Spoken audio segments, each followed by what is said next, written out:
Okay, thank you very much for inviting me to present in this CIICA Live. In the next few minutes, I would like to challenge how all of us think about lifelong care. So next slide, please. Although we all have some concept of what lifelong care means, I think that most of us are thinking short term. For example, to getting our next processor upgrade or map. Who is paying attention to the far end of the journey where cochlear implant users are completely deaf in care homes because staff don't know how implants work? Our current chaotic approach is comparable to frantically laying the track just ahead of the train. In my view, we need to consider the whole lifespan, both of people and of cochlear implants, and trace backwards from there. Once we identify the risk that lie ahead, we can take steps to mitigate them, enabling a clear line of care from cradle to grave. Next slide, please. Some babies who receive cochlear implant today will still need cochlear implant support 100 years from now. The good news is that we can estimate what support will be needed, when, and how much it will cost per ear per year. However, because pricing strategies vary so much between countries, I can only show and suggest likely proportions rather than concrete cost. Next slide, please. So the pie chart illustrates that the cost of initial implantation represents only a fraction of the lifetime cost. The proportions are likely to change over time. We can expect that devices will become cheaper, more reliable, and last longer. Nevertheless, the number of implanted ears is rising, so there's a growing need for lifetime funding and support. Next slide, please. Next slide, please, Kaz. Thank you. So, although the lifetime cost may at first appear high and scary, the yearly costs follow a pattern and are low, especially when compared to the cost of other medical interventions, medicines, and the societal cost of unemployment versus working. Lifelong care requires funding, device upkeep, and services. So how can we ensure lifelong care? Lifelong care should be completely uninterrupted.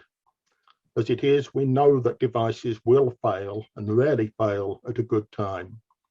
Our ears do not work or fail to a 9 to 5 office schedule, so we need good 24-hour support 365 days per year for up to 100 years. The preemptive provision of spare processors and parts would keep us turned on even when clinics are shut. We must also ensure that service is not interrupted in situations where we lose independence, for example, in care homes, prisons, or hospitals. Somehow, funding for lifelong care needs to be ring-fenced and safeguarded before patients are implanted. Next slide, please. As far as I know, nowhere in the world has successfully ring-fenced money for lifelong care. Where it has been attempted, it has not worked. Ring-fencing funds is something that health services, government, brands, and users are not experienced in doing. Politicians rarely seem to look further ahead than the next election. Our lifelong care challenge is unprecedented. I cannot think of any other medical intervention which remotely compares to cochlear implants. In my view, it is unethical to implant people without preparing for and committing to full lifelong care. Cochlear implant users who are rendered completely deaf by an unprepared system will be worse off than if they had never been implanted. Next slide, please. So let's also consider the end game of cochlear implants as a technological entity. They will not be around forever. Implants will eventually be superseded by a more advanced solution, perhaps biological. When that happens, cochlear implants will be on life support and will only remain profitable for a limited time.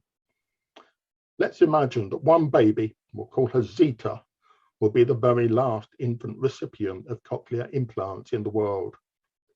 Zita is likely to have around 100 years ahead of her.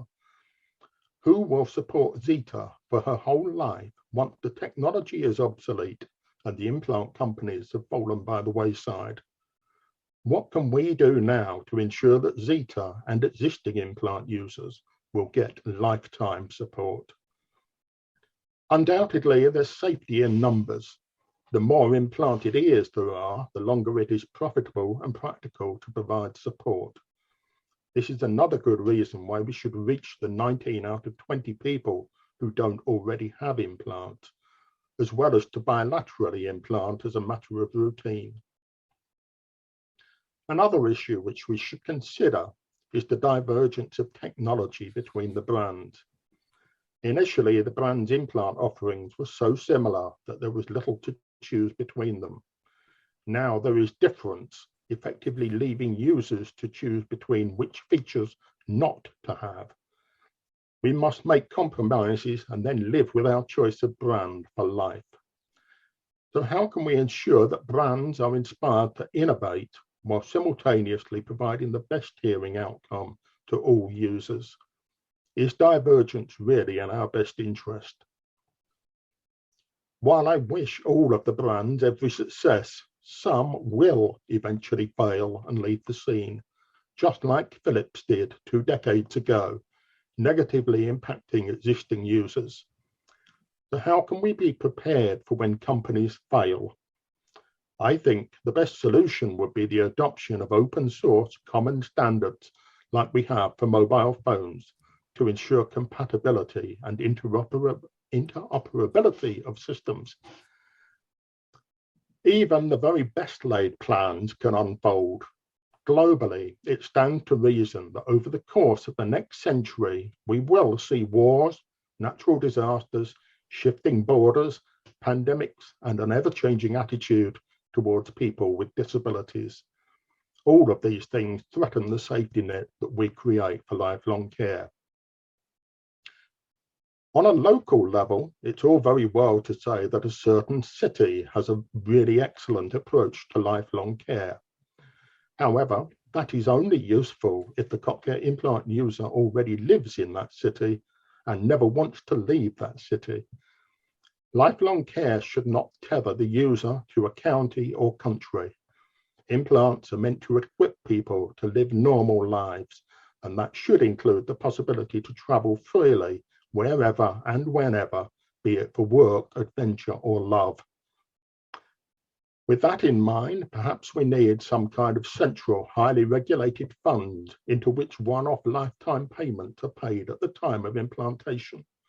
These would cover all future costs, no matter where the recipient lives, now or in the future.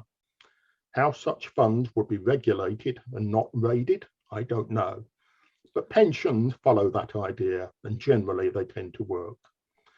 Next slide, please.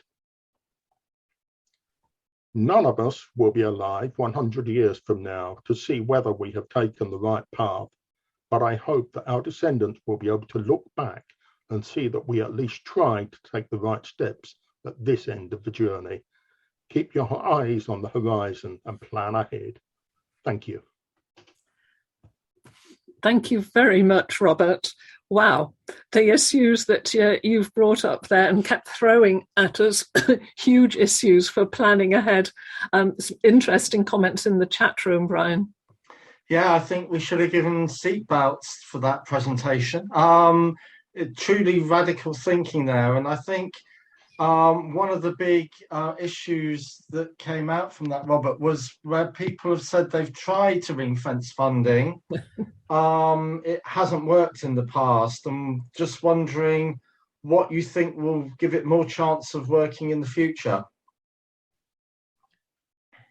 I wish I could give the answer. I honestly don't know, but I think we have to talk about this topic more. And I think it would be really helpful to think not on the local stage, but the international stage. some of our descendants are going to want to work in space, at the bottom of the ocean, at the Arctic. They need support wherever they go. And if we think, how can we provide lifetime global support, I think we might have more success than if we think locally. Yeah, no, I totally understand that point. And another thing that struck me and links into one or two of the questions is you gave us some key numbers: 24, 365 and 100. And 24 was 24 hours every day, 365 every day of the year. And people might be living with these devices for 100 years. And I think especially the 100 years one brings in lots of the kind of other questions about really making us think about the scale of the task, especially given so few people have cochlear implants that could benefit from them, but also to think that actually this is the technology that would flourish if actually shared between all the companies. And again, I think the question is, that is amazingly radical and original thinking to turn the whole issue on its head. But again, what could the drivers be to get all the companies to work in that way? Well, at the moment, it seems to me that the companies have a monopoly on our lives, really, unlike any other company. No other company has a hold over my life like the brand in my head. I live with this brand. I don't regret my choice at all now. But who's to say 10, 15 years time, I might wish I had a different brand, but I'm going to have to live with it for another, well, in my case, maybe 25 years. But, you know, for a child, that could be a 100-year commitment, handcuffed to a brand that they don't want or approve of for whatever reason. So I would personally like to see standardization and choice so that any processor would work with any implant, for example.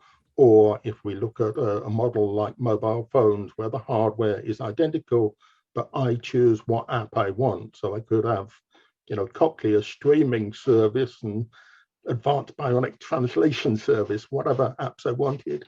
But, you know, give the choice to the user so that we get the best hearing result, but without stifling the innovation of the brands. Yeah, fascinating. I think, again, we'd love to talk to you about all of this for the rest of the evening, given some of the issues you've raised, but that started some fantastic conversations. And again, I think we need to hand back, given the amount of time we've got.